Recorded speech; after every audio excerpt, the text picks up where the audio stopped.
নমস্কার। 24 ঘন্টা পর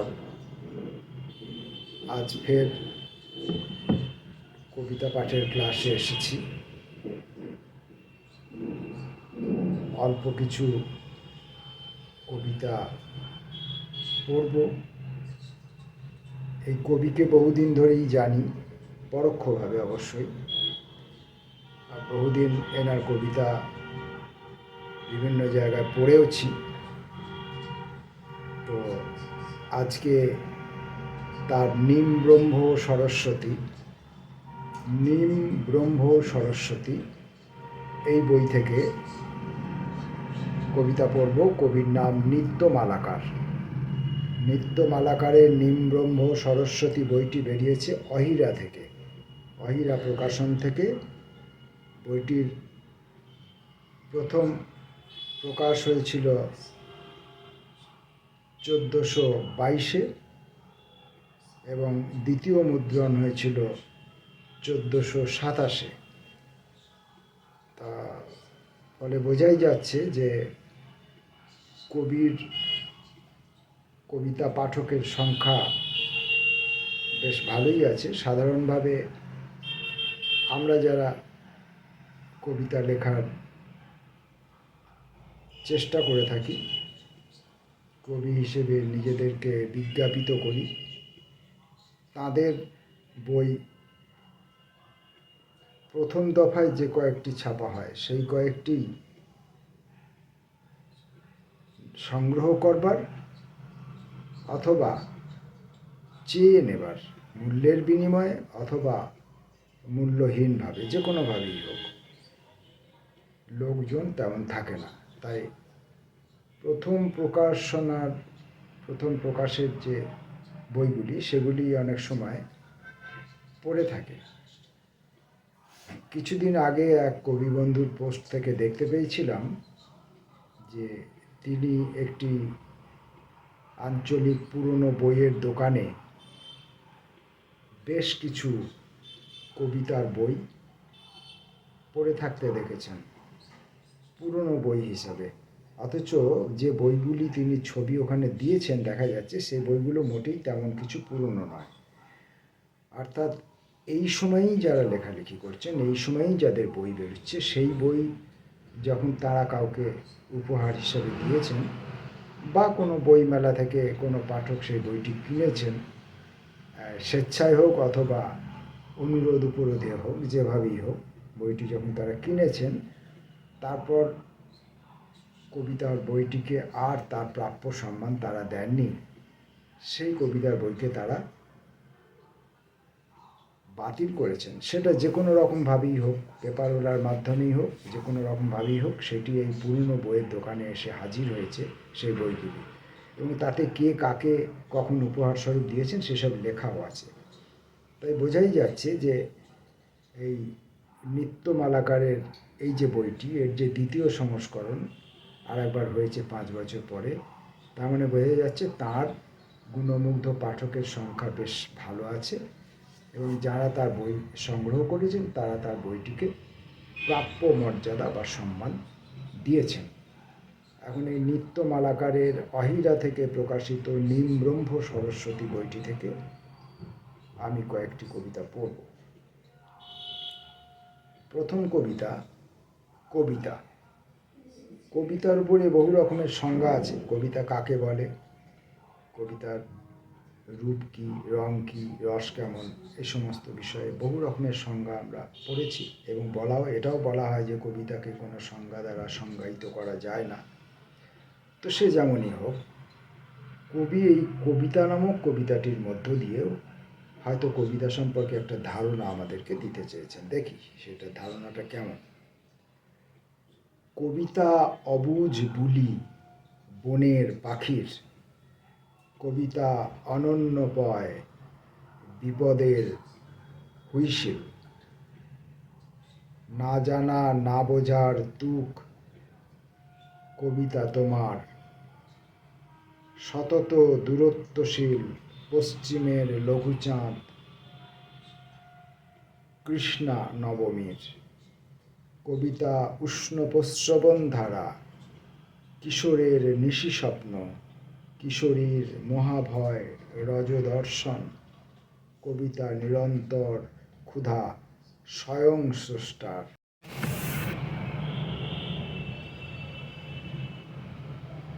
বুড়ির সুতো। আর কদিন পর উড়বে বুড়ির সুতো,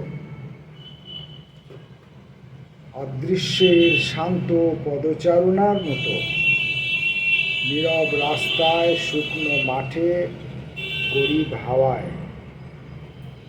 কি কথা বলতে আসছে মনে হয় আমি জানি। তুমি কি প্রস্তুত?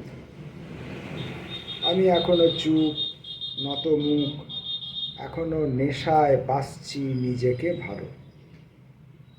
মাতৃগর্ভ সঞ্চারকালের আদি আয়নায় সেই আদলটিকে ভেঙে চুরে তছনছ আর কদিন পর। না, আমি তাকে এখনই বলবো না কিছু, বলবো বসো, চালাও সুতো। ছিদ্র রন্ধ্রগুলো বশবর্তী করে অনুকূল উষ্ণতা ও আর্দ্র সিক্ত সময় অবধি।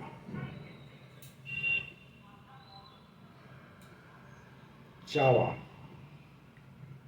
বৃষ্টি ও রাত্রির মধ্যান্তরের ভেতরে কিছু কথা থাকে আমাদের। পরদিন বেডটির কাপে সিগারেটের ছাই ফেলে তুষ্ট করি সব। আমাদের আর ততদূর হা হুতাশ নেই, বিরহ কষ্ট বা মেসেজ মিসড কল নেই। আমরা দরগায় কবেই বুড়ি চাঁপার ডালে সুতো ও ঢিল বেঁধে এসেছি এখানে। আমরা প্রবলভাবে চাই উপচার মতে একটি যথার্থ ভবিষ্যনিধি। যেহেতু এসেছে গান্ধর্ব যোগ কুহকে বর্ষার এমন সঞ্চার, এসো আমরা আমাদের এই চাওয়াটুকু জারি রেখে শুয়ে পড়ি এই মধ্যান্তরে আজ।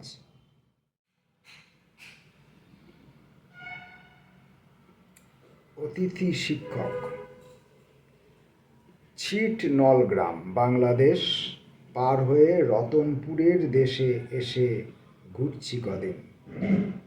অতিথি শিক্ষকতার কাজে ঢুকে দেখছি বুড়ি ধরলা নদীর খাত, পোড়া বড়ো ক্ষেত, জীর্ণ বাঁশবাকারির সেতু, ধিকি ধিকি চৈত্রের আয়োজন ও বৃত্ত জুড়ে হাসছে সুজাতা। কোনো ভূমিকা না করে তার চোখে চোখ রেখে বললাম তাকে, অনেক কিছুই জানিনি শিখিনি তাই ইদানিং। অতিথি শিক্ষকতার কাজে দুরূহ অজ্ঞতা ঠেলতে উষরতার পথে প্রতিস্পর্ধী হয়ে নিরক্ষরতার বুকে যেন প্রভূত শ্যামল বর্ষা নিসর্গের সহায়ক হতে পারি। আমি। যে কাঁটাটি রোজ পায়ের পাতার নিচে অস্তিত্ব জানান দেয় তার নাম আমি। যে কাঁটাটি রোজ ঝামেলা পয়দা করে উদ্যোগ বা উদ্যমের পথে, তার নাম আমি। যে কাঁটাটি রোজ বেজায় আলসেমি করে, দু পা এগোয় তো এক পা পিছোয়, এবং ফন্দি খোঁজে, বন্ধু সদর খোঁজে, বাঁশবাগানে বসে রাত্রিরে ভরসার ডাল খোঁজে, একবারই ঝুলে পড়ার জন্য জনান্তিকে চুপ। শেষ কথাটি কি যেন ছিল, অগত্যার রূপ আমি। নিসর্গ। নৈরাজ্য অথবা সুপবন বহিতেছে, অতএব পাল উড়াইয়া দাও, সমবেত হও। এই মাঠে আজ রাসভি ও ঘোড়াদের প্রবল চন্মনে এক জ্যোৎস্না জাগিয়াছে। নিসর্গ ও হিমের আড়ালে আমি অনুরাগ জামের কাউন্টডাউন শুরু করি।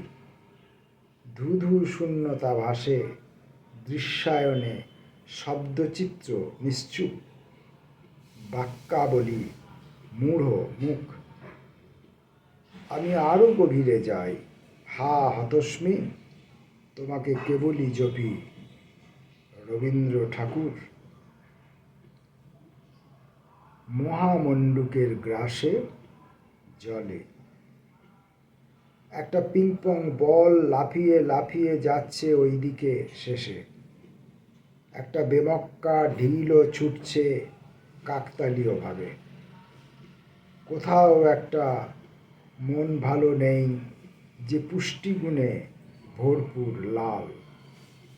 কে যেন নিজেই নিজের পায়ে মারছে কুরুল। মহাধন্ধে কে যেন পা উপরে মাথা নিচে হাঁটছে, দেখছে জগৎ ভ্রম নির্মম জ্বরে। আর এরই ভেতরে যে বিনিমাগনায় বিকল যত্নে চর্চিত কারুমুখ, তারও বলবার প্রভূত ছিল হাওয়া জলের একান্ত নিভৃতে। ঘুঘুচড়া মাঠে অথচ কি নির্মম দেখো, বিচ্ছিরি অবকাশ শূন্য পরিতলে। ভাসছে অমোঘ গান রহি রহি এই দিকে, মহামণ্ডুকের গ্রাসে জলে। পড়ছি নিত্যমালাকারের কবিতা। বিকেলে আশ্বিনে এসে বিচ্ছিরি রাগে, পাখি গাইছে আভোগ পদে এসে, আমি নেই আমি নেই। কি বিচ্ছিরি বলো তো, ওকে আজ ধরতেই হবে ঠেসে। বল কি কষ্ট কোথায় বিঁধছে বল গা। শুনে যৎপর নাস্তি কেঁদে বিকেলের আশ্বিনে অজস্র সবুজ সত্ত্বেও আজ মা বলেছে তাকে, ওরে ও অবাগী তুই খা, মাথা খা। পাখি গাইছে আভোগ পদে এসে বিকেলের আশ্বিনে, আমি নেই আমি নেই, বিচ্ছিরি রাগে। ছক। নিজেকেই পড়ি রোজ, নিজেকেই লিখি, নিজেরই ছায়াকে রোজ বোঝাই ও তর্ক করি। অমীমাংসেয়তার কাছে শেষে নত করি মাথা। রোজ ভাবি ধুলো মাকড়সার জালের এই ছক ভেঙে আজই পালাবো। আয়নায় অধরষ্টের শেষ মায়াটুকু আবারও আগলায় পথ।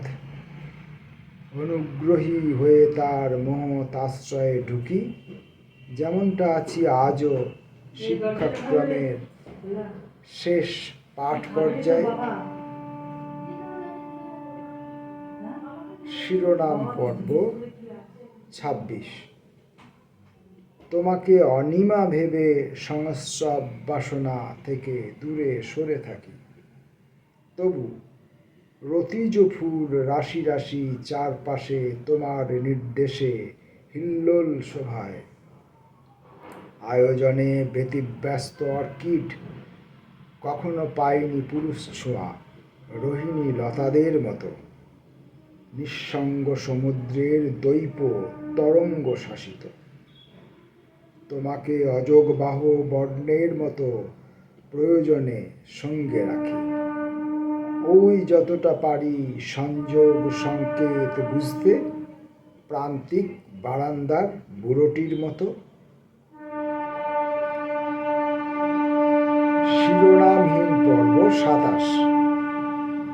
কালো বেড়াল শূন্য ও নিরাবরণকে নিয়ে একটা বৃত্ত রচনার চেষ্টায় চুলে আঙুল চিরুনি চালিয়ে বারবার ৩ ঘন্টা ধরে ৩ পেগ ও ৭টি চারমিনার শেষে কপালের ভাঁজ চুলকে ভুরু চুলকে উপায়ান্তরহীন একটা খোদল জলের চাঁদে চোখ আটকে গেল। এটাই আরশিনগর বটে। ব্যঙ্গমাকে চোখ ঠেলে বলল,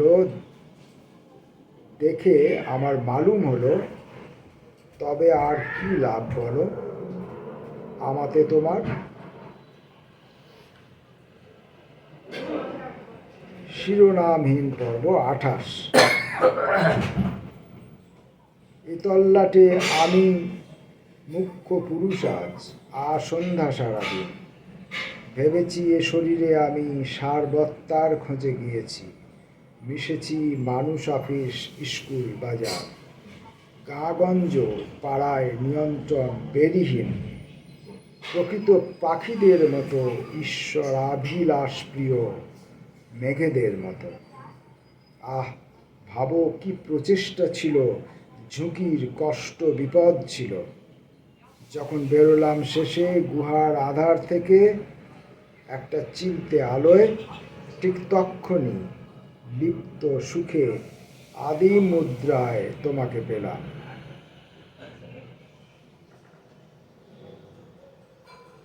পড়ছিলাম নিত্য মালাকরের কবিতা অন্ধ দোসর। নৈশব্দই চূড়ান্ত শব্দ, বাক্য, উৎসের অবিরাম পর্যটন কথা। একা একার সাথে পথে ও বিপথে, একা একার সাথে পথে ও বিপথে। নৈশব্দই চূড়ান্ত শব্দ, বাক্য, উৎসের অবিরাম পর্যটন কথা। একা একার সাথে পথে ও বিপথে। পরস্পর আমাদের ব্যবহার ও বিপরীত ভাষা সত্ত্বেও সাহচর্যে, হাসিতে ও চোখের ভাষায় পড়ছি আমরা এ ওর ভূগোল ইতিহাস। ইতিহাস পড়ছি নিতান্ত কথা, অনুবাদ কর্মশালায় গিয়ে বিপ্রদের চন্দননগরে, এবং ফেলছি গাড়ায় পা।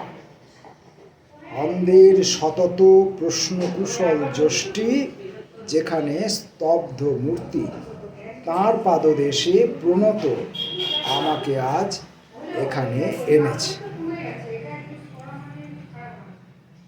পরের কবিতা যাপন কথা 1। রাতে রোজ ঘুমানোর আগে কিছু স্মৃতিকথা থাকে যেন, রাতে রোজ ঘুমানোর আগে যেন মস্তিষ্ক লোকে, রাতে রোজ ঘুমানোর আগে যেন মস্তিষ্ক লোকে শব্দ ব্রহ্ম বা খোঁড়া বাক্যটিকে নিয়ে শুতে পারি। যেহেতু বিশ্বাস প্রত্যয় বলতে যা বোঝায়, মনস্বী প্রবন্ধ গ্রন্থে প্রভূত প্রবল কারিকা ও কারয়িত্রীর কলমের স্বরে।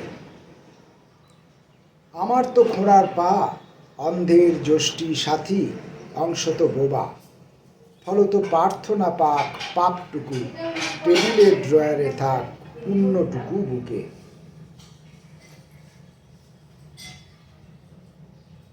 যাপন কথা 2। চূড়ান্ত অব্যবহিত মুহূর্তের স্বাদ পেতে ভাবছি, লিখছি, কাটছি। যথার্থ বাক্যটিকে না পারছি গিলতে বা না পারছি ওগড়াতে। চূড়ান্ত অব্যবহিত মুহূর্তের স্বাদ পেতে নীরবতার পাথেয় সম্বল হয়ে কিছুদিন থেকে দেখলাম কাম অবিমৃষ্যকারীর বিগ্রহ সতত উচ্ছ্রিত লিঙ্গ ওং ধ্বনি তুলে জপছেন স্বগত স্বরে, শান্তম শিবম সুন্দরম।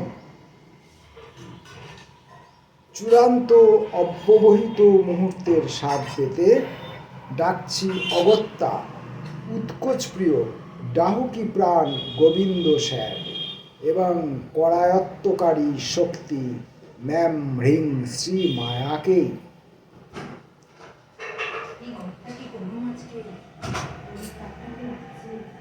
অনাদ্যের বীজ। কোনো রাত্রির বিশদ আকাশে একটা মৃত মহিরুহের ডালে লটকে থাকে আকাশ ভাঙা গরিবের চাঁদ। হয়তো কৃষ্ণা সপ্তমীর তা, এবং অমোঘভাবে নত জানু বাধ্য পশ্চিমের অন্ধকারে। আমি কুমতি বশ আধো স্বপ্নের ঘুম চোখে নিয়ে বাংলোর টয়লেটে ওম তৎসৎ জপি। ভোরে অগত্যা পৃথিবী লোকে ছড়িয়ে ছিটিয়ে দিই অনাথদের বীজ। একটি প্রাচীন কবিতা। নগেনের বাড়ির পশ্চিম প্রান্তে সেদিন যে রোদটুকু ছিল, আমি তাকে উষ্ণ চিত্তে নিয়েছিলাম বুকে চুপিসারে। নগেন দেখেনি।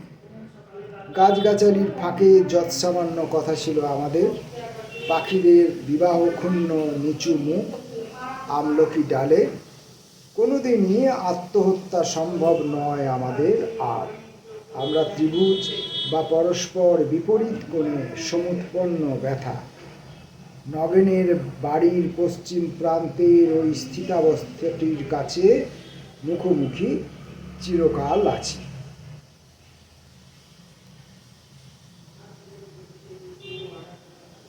আর একটি কবিতা পড়ে আপাতত আজকের এই পাঠ শেষ করব। আমার যাওয়ার কথা ছিল। আমার যাওয়ার কথা ছিল শ্রী মায়াপুর। সেখানে আমার কিছু আরাধ্য কাজ ছিল। সেখানে আমার অনেক কথাই বলবার ছিল, জিপসি ভূগোল আর মালি ও মালিনীকে নিয়ে। বস্তুত ঘটনাগুলির আগের ও পরের বৃত্তীয় কথা। খেয়া বাবা মধুমাঝির কাছে নিত্যবিধ নানার্থ ও অনর্থের কথা। আমার কোথাও যাওয়া হয়নি, হয় নাকো, তবু না গিয়েও এমন শীতার্ত রাতে কেবলই নামরূপ নিয়ে শূন্যগর্ভ মূর্ত বসতটিকে করছি রচনা। বলেছিলাম শেষ কবিতা, কিন্তু পরের পক্ষীরাজ কবিতাটি আমাকে ইঙ্গিত করল, তাই পক্ষীরাজ।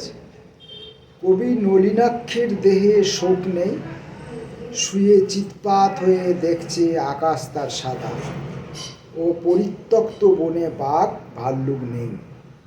চোরা কাঠুরে ও শিকারীরা তবু এ কেঠো বাংলোর শূন্যোদ্যানে কিছু উত্তুঙ্গ বৃক্ষ, তৃণগুল্মলতা ও ইতস্তত ঘাসে মুখ দুটি সাদা শূকর রেখে গেছে। নলিনাক্ষ চিৎপাত, সিথানে তার সংসারের পুঁজি ঝোলা। ঘাসের জাজিম ছেড়ে এবার সে পক্ষীরাজ, সাদা আকাশে সবার।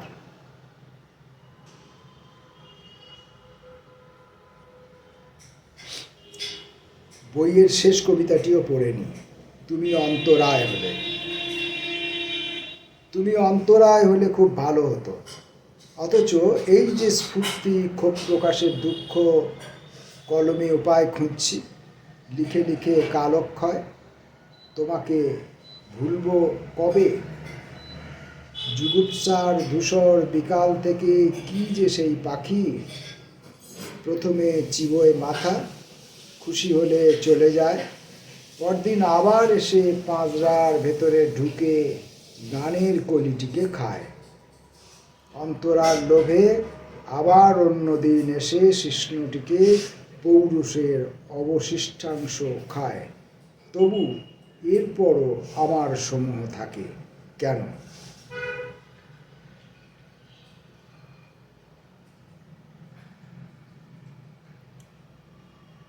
পড়লাম মিত্র মালাকারের কয়েকটি কবিতা, অহিরা প্রকাশনা থেকে প্রকাশিত, নিম্ব্রহ্ম সরস্বতী থেকে।